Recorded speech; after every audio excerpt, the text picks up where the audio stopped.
ఇది real estate project, ఇది tourism project, ఇది రిచ్ మ్యాన్ ప్రాజెక్టు, ఇది సంపన్నుల కోసం వచ్చే ప్రాజెక్టు, ఇది మల్టీనేషనల్ కంపెనీలకు భూముల్ని కట్టబెట్టే ప్రాజెక్ట్, ఇది ఇన్వెస్ట్మెంట్ పేరుతోటి ఈ రకమైన వ్యాపారం చేసే ప్రాజెక్ట్.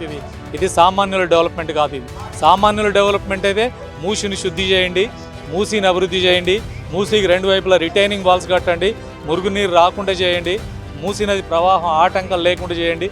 ఈ పనులు చేస్తే నువ్వు నిజంగా మూసీ కోసం చేసినట్టు, ప్రజల కోసం చేసినట్టు.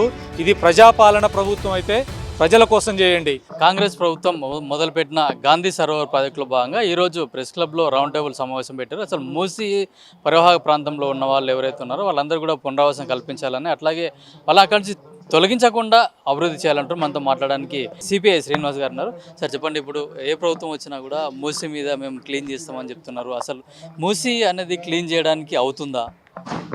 ఖచ్చితంగా మూసీ నదిని పరిశుద్ధం చేయడానికి, అక్కడ ప్రక్షాళన చేయడానికి ప్రభుత్వం చేయదలుచుకుంటే చిత్తశుద్ధితో బ్రహ్మాండంగా చేయొచ్చు. దానికి ఏం అభ్యంతరం ఉంది? ఇప్పుడు మూసీలోకి వచ్చే మురుగునీరు ఉంది, లేదా కెమికల్ పొల్యూషన్ వస్తుంది. రెండింటిని నిరోధించే చర్యలు గవర్నమెంట్ చేయొచ్చు. ముందు చేయాల్సింది శుద్ధీకరణ.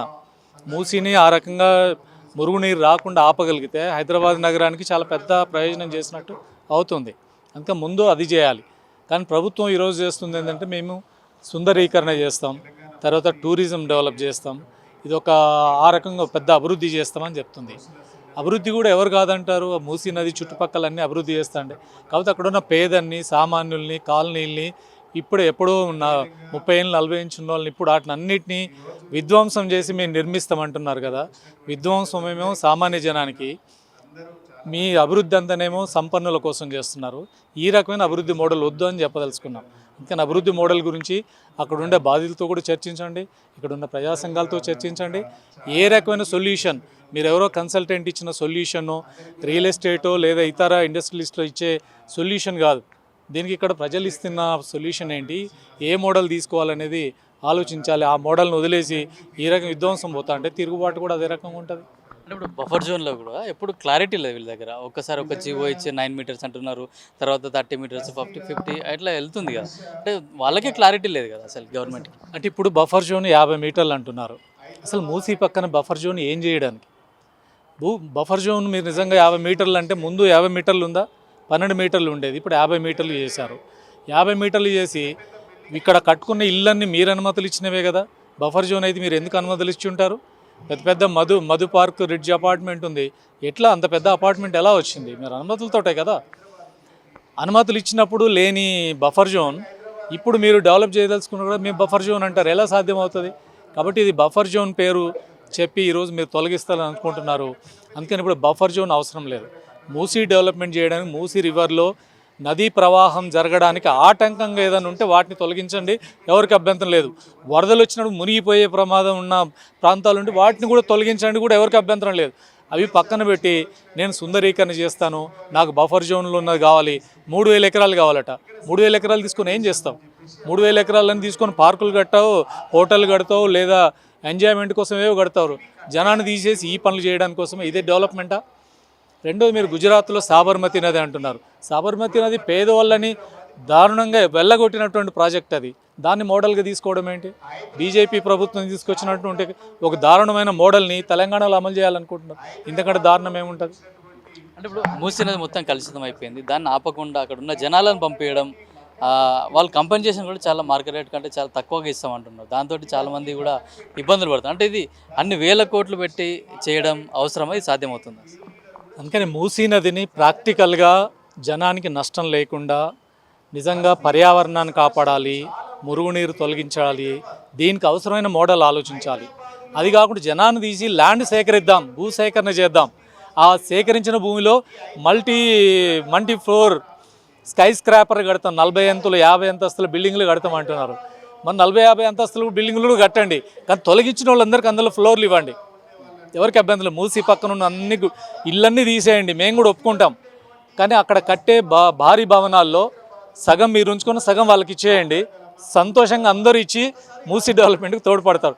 ఆ పని చేయకుండా మిమ్మల్ని తొలగించేస్తాం, మిమ్మల్ని ఎక్కడో దూరంగా పంపుతాం. ఇక్కడ మాత్రం సంపన్నులు వాళ్ళు ఇక్కడ సేద తీరడానికి, ఇక్కడ పార్కుల్లో తిరగడానికి వాళ్ళ కోసం ఇస్తామంటే ఈ రకమైన డెవలప్మెంట్ కోరుకున్న డెవలప్మెంట్ ఇదా? తెలంగాణ ఇలాంటి డెవలప్మెంట్ కోరుకుంటుందా? అంటే ఇది కేవలం రియల్ ఎస్టేట్ వాళ్ళ కోసం, బడా బాబుల కోసమే ఈ ప్రాజెక్టు ముందు తీసుకొచ్చారు అనుకోవచ్చు. ఖచ్చితంగా ఇది రియల్ ఎస్టేట్ ప్రాజెక్టు, ఇది టూరిజం ప్రాజెక్టు, ఇది రిచ్ మ్యాన్ ప్రాజెక్టు, ఇది సంపన్నుల కోసం వచ్చే ప్రాజెక్టు, ఇది మల్టీనేషనల్ కంపెనీలకు భూముల్ని కట్టబెట్టే ప్రాజెక్ట్, ఇది ఇన్వెస్ట్మెంట్ పేరుతోటి ఈ రకమైన వ్యాపారం చేసే ప్రాజెక్ట్, ఇది సామాన్యుల డెవలప్మెంట్ కాదు. ఇది సామాన్యుల డెవలప్మెంట్ అయితే మూసిని శుద్ధి చేయండి, మూసిని అభివృద్ధి చేయండి, మూసికి రెండు వైపులా రిటైనింగ్ వాల్స్ కట్టండి, మురుగునీరు రాకుండా చేయండి, మూసీ నది ప్రవాహం ఆటంకం లేకుండా చేయండి. ఈ పనులు చేస్తే నువ్వు నిజంగా మూసీ కోసం చేసినట్టు, ప్రజల కోసం చేసినట్టు. ఇది ప్రజాపాలన ప్రభుత్వం అయితే ప్రజల కోసం చేయండి, ఈ రిచ్ మెన్ కోసం ఈ పాలన ప్రయత్నాలు చేయొద్దని చెప్పదలుచుకున్నాను. అంటే గతంలో బీఆర్ఎస్ ప్రభుత్వం కూడా ఇదే ప్రాజెక్ట్ తీసుకొచ్చింది, దాంట్లో వీళ్ళు కూడా కంటిన్యూషన్ చేస్తున్నారు, లేకుంటే ఏమన్నా కొంచెం యాడ్ చేశారా వీళ్ళు? బీఆర్ఎస్ కూడా ఇదే ప్రాజెక్టు, బీఆర్ఎస్ ప్రభుత్వంలో కూడా ఇదే ప్రాజెక్టు. వాళ్ళు కూడా ఇది మూసీ డెవలప్మెంట్ కోసం అక్కడ ఎంఆర్డీసీఎల్ ఏర్పాటు చేశారు. అసలు ఈ ప్రాజెక్ట్ అంతా వాళ్ళు గతంలో తయారు చేసిందే, చిన్న చిన్న మార్పులు చేసి ఇప్పుడు కొత్త కన్సల్టెంట్ని పెట్టి వీళ్ళు డెవలప్మెంట్ ఇప్పుడు మార్పులు చేశారు. ఈస్ట్ వెస్ట్ కారిడార్ గత ప్రభుత్వంలో ఉన్నదే. మూసీలు ఉన్న పేదలందరినీ తీసేసి డబుల్ బెడ్రూమ్ ఇళ్ళకి తరలించాలి, 8,000 ఇల్లు వాళ్ళ కోసం కేటాయించి పెట్టింది బీఆర్ఎస్లో జరిగిందే. అందుకని గత ప్రభుత్వానికి భిన్నంగా ఏం లేదు, అదే ప్రాజెక్ట్ని ఇంకో కొత్త పద్ధతిలో వీళ్ళు అమలు చేస్తున్నారు. అందుకని అసలు ఈ మోడల్ని మర్చిపోండి. ఈ మోడల్ బీజేపీ అయినా బీఆర్ఎస్ అయినా కాంగ్రెస్ అయినా ఒకే మోడల్, అది సంపన్నుల మోడల్. ఈ మోడల్ కాదు, సామాన్యుల మోడల్ ఆలోచించండి. అది పక్కన పెట్టి నేను ఏదో ఆ థార్ ఏమంటే థేమ్స్ నదిలో ఎలా ఉంది, ఇతర దేశాల్లో ఎలా ఉంది, ఆ మోడల్ ఎందుకే? ఇక్కడ మోడల్ గురించి ఆలోచించు. ఇక్కడ సామాన్య జనానికి బాగా ఉపయోగపడే మోడల్ చూడు, జనానికి నష్టం లేని మోడల్ చూడు. బ్రహ్మాండంగా మూసీని అభివృద్ధి చేయొచ్చు. మూసీ పక్కన చాలా వేకెంట్ ల్యాండ్స్ ఉన్నాయి, వాటిలలో నువ్వు బ్రహ్మాండమైన అభివృద్ధి చేసుకో. నువ్వు అనుకున్న హోటళ్ళు కట్టు, మంచి మంచి పార్కులు కట్టుకోండి, ఎవరొద్దు అంటున్నారు? అవి చేయకుండా మీ ఉన్న ఇండ్లన్నీ తీసేసి ఆ ల్యాండ్ అంతా సేకరించి మేము అలాట్మెంట్లు చేసేస్తాం.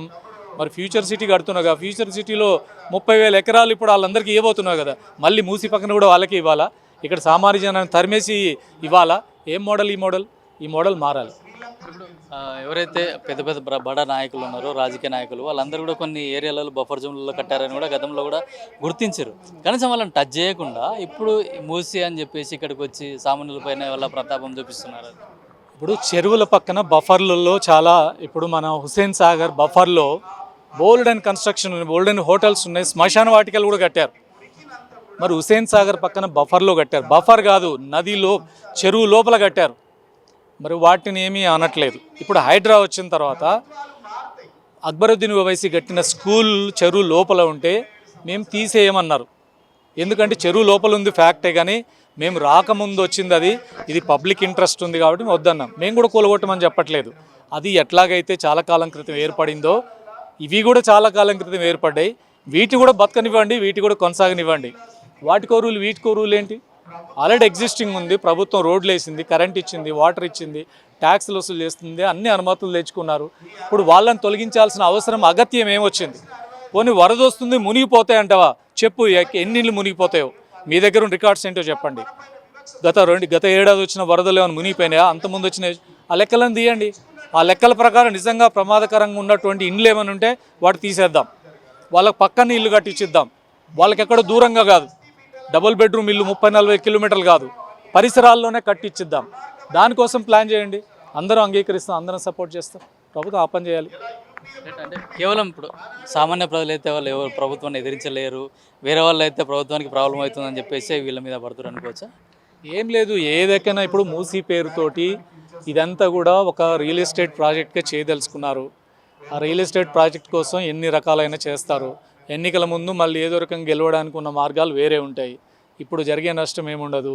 రెండోది, మూసీ పక్కన ఉన్న జనాన్ని తీసేస్తే వాళ్ళు ఇబ్బంది పడతారేమో, కానీ మిగతా వాళ్ళందరికీ మేము బ్రహ్మాండమైన అభివృద్ధి చేస్తామని చూపించుకొని మేము ఓట్లు అధికంగా రాబట్టుకుంటామని ఒక అట్లాంటి భ్రమల్లో ప్రభుత్వం ఉన్నట్టు కనపడుతుంది.